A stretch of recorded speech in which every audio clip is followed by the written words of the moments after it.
Sagittarius, hi, welcome to my channel. So today we have a reading for you. No particular subject. We're going to take an issue, something we know, something we don't know, recent past advice and potential outcome. At the end there'll be an opportunity for an extended where we'll dive in deeper. You can watch this for Sagittarius, Sun, Moon, Rising, Venus, Mars, Mercury, North Node, or if any of those planets are currently transiting your 9th house, this could be for you. Once again, thank you for all the continued support. You know what you do, it's wonderful. So thank you very much indeed, it's very much appreciated. Allows me to continue doing this. Cross watches, you're more than welcome. Private reads are reopened and all the information is in the description box, including the website link for those private reads. So, Sagittarius, happy birthday. It is your season. I hope it has started wonderfully for you.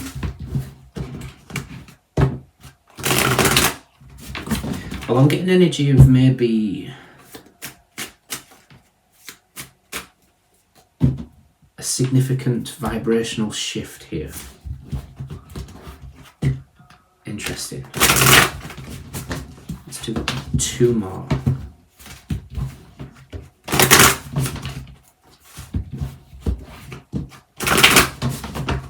Okay, Sagittarius, we have the Princess of Swords. Have you had an aha moment? Okay. Interesting. Yeah, it feels like there's a shift. There's a significant shift in terms of your vibration here.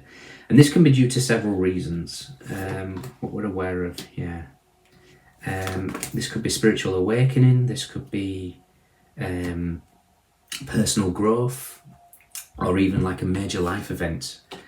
Something could, yeah, there could have been a bit of a shift maybe on your path. Potential outcome. Okay,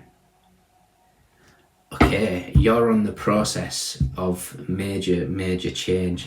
We have 8 of Swords, which is Jupiter in Gemini, the Queen of Swords, the 10 of Cups, the Hierophant. There's a significant shift here with the Magician. There is a major shift that's happening in your life. We have the Jupiter meets the Lovers, so there could have been changes in terms of relationships. We have the Queen of Swords. In this deck, because of the severed of the head and the sword, I always see Kali Ma. Kali Ma in the Goddesses, Gods and Guardians is spiritual transformation. Something has reached its limitations. 10 of Cups in this deck is saturation point. And now it's time for some sort of spiritual growth. For some of you, you've already started this process. For others of you, this is new. For many of you, this is a case of having to expect a time to, not necessarily time out, but I'm kind of getting here to take things slow during this stage, because there's a need to allow your body, mind and soul to adjust to this new frequency. You know, the 8 of Swords in its traditional sense is being stuck in the head, confused, the monkey mind, that type of thing. And adjusting to this new frequency, don't rush it. I don't want you to rush it. Steps that we can use: meditation, calms the mind. Ensure that we're doing adequate self-care, looking after ourselves, monitoring what we're eating, drinking, reading, whatever it is that kind of settles the mind and the body. Journaling could be a very interesting concept for you to get down into note form, what's going on, these transitions, your emotions, your because this is an energetic change. This is a real burst of energy that needs integrating. So the energy is not quite here yet, but it will be. Seek support if you need that sort of guidance. Practice mindfulness. Get out into nature as well. Nature is very important. In fact, nature is very important here, because we've no earth until we get to the Hierophant. So definitely get yourself out into nature. So we've got the Princess of Swords. Again, I kind of feel like this is just some sort of, I'm seeing it in the light seers where there's light bulbs. So this is kind of like an aha moment. There's a shift.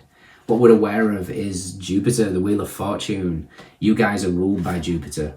We know something has shifted. Wheel of Fortune is about transformation, it's cycles, it's karma. What we're not aware of is where this leads. We've got the King of Wands. King of Wands is your card. It's 2 parts Sagittarius, 1 part Scorpio. However, because I'm using a certain deck for the extended, I'm linking it to the King of Wands in that deck, which is the Phoenix Rising. So this is a process that is part of your growth. This is a real major thing. In the recent past, we have the Two of Wands. So the Two of Wands is Mars in Aries. So the Tower meets the Emperor. This could be a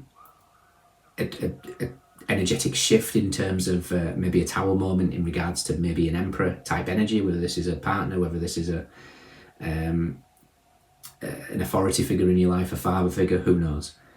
It's also, I kind of feel like, a decision of which direction you want to go. So there could be some sort of confusion. I want you to not get confused in your decision, because I'm seeing it again in a different deck where there's this sort of rock, 2 doors, and then a crack in between the rock.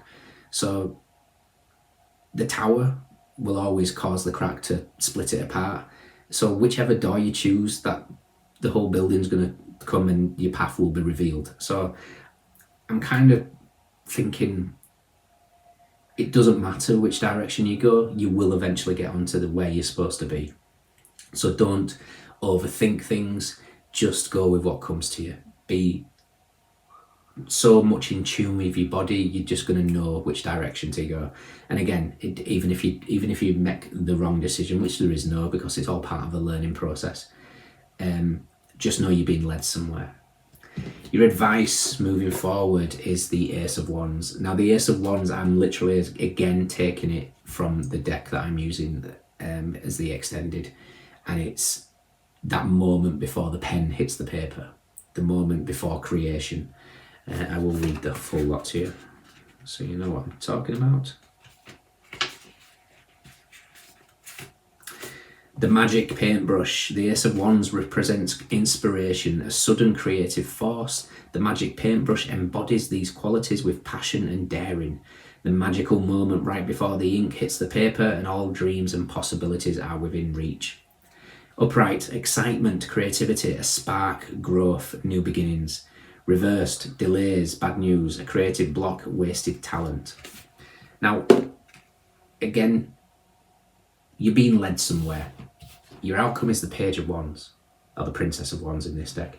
You're being led somewhere, and the more that you can just go with the flow in this process, do what I said about, taking this slowly. The outcome is the king, but we need to get there first. And I'm not saying you're only a page or a princess. There's a process. Every increase in consciousness, you have to go through a process of shedding the old. And if we look at the Page of Wands here, the Princess of Wands, she's kind of getting rid of a suit of what looks like a tiger or a lion. Tiger, sorry, nothing like a lion. So there's a process, and you're just being asked to kind of pull away from it at the moment. There could be a significant decision that's happened in your life, because we do have the Wheel of Fortune meets the Lovers at the bottom of the deck. We do have the Wheel of Fortune in your spread. So let's see where the Lovers is.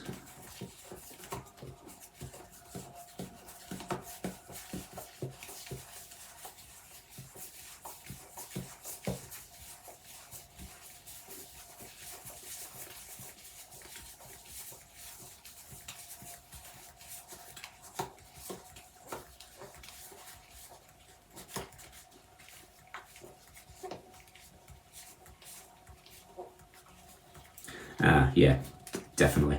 You've gone through a painful ending of some kind, whether this is recent, whether this is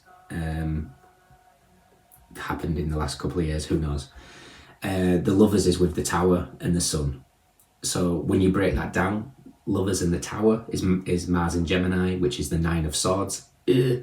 And the Sun and the Lovers is Sun in Gemini, which is the Ten of Swords. 9 and the 10 of Swords is painful events. It could be to do with love. We have the Two of Cups and the Judgment straight afterwards next to the Empress. So there's been some sort of pain here. Let's just see where the 9 and the 10 of Swords are.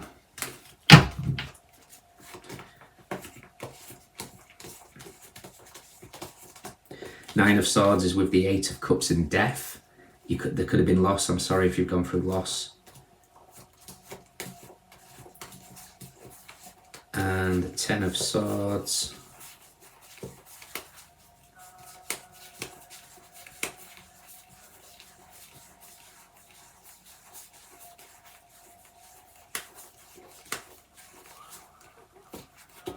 Is with the 5 of Pentacles and the 2 of Pentacles. So there could have been significant financial loss. The Emperor, the King of Cups straight afterwards. Yeah, you've gone through it, Sagittarius. You've gone through a significant shift in your life, whatever it is that's triggered this sort of change and transformation. However, the outcome of it is a significant increase in your vibrational frequency. And when that happens, you draw in exactly what it is that you desire. And the last card is Truce, which is peace. Okay, Jupiter in Libra, so this is Wheel of Fortune meets the Justice card. If there's been loss of significant relationships, you've been aligned to fated relationships. If there's been a loss of jobs, redundancy, whatever this is, you've been aligned to new contracts. If this is a loss of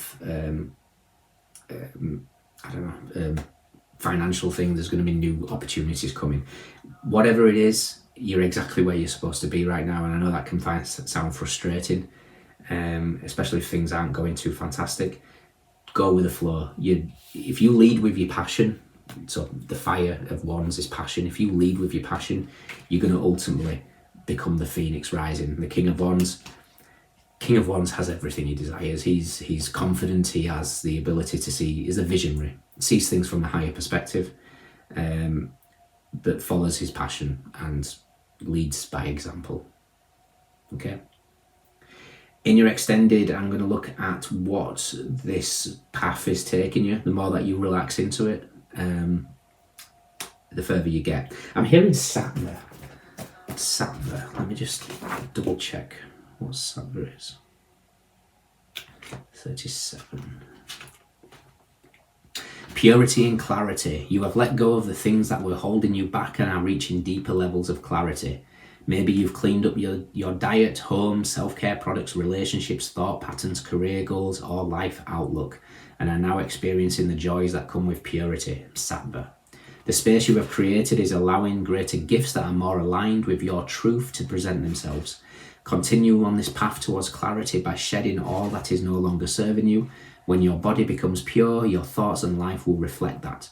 Bring Sattva, purity, into all that you do, and your path will continue to become more clear. Pretty much, I could have just looked that up at the beginning and summed up this entire reading. Hey ho, you're on the path to clarity, and you're just having to slow down a little bit at the moment because you're having to integrate this shift in vibration. Okay. In your extended, we'll see where this path leads. So we've got Sagittarius, we have Mars in Aries, we have Jupiter in Gemini, we have Mars in Pisces, Taurus, Gemini, Virgo, Venus in Virgo, Saturn in Pisces, Mars in Gemini, Scorpio, Libra, Saturn in Libra, Moon in Aquarius, Virgo, Mercury in Aquarius, and Mars in Scorpio. We have Wands, we have Swords. We have Cups, we have Pentacles. Everyone's here. Those are your standouts. Let me know. See you soon. Bye.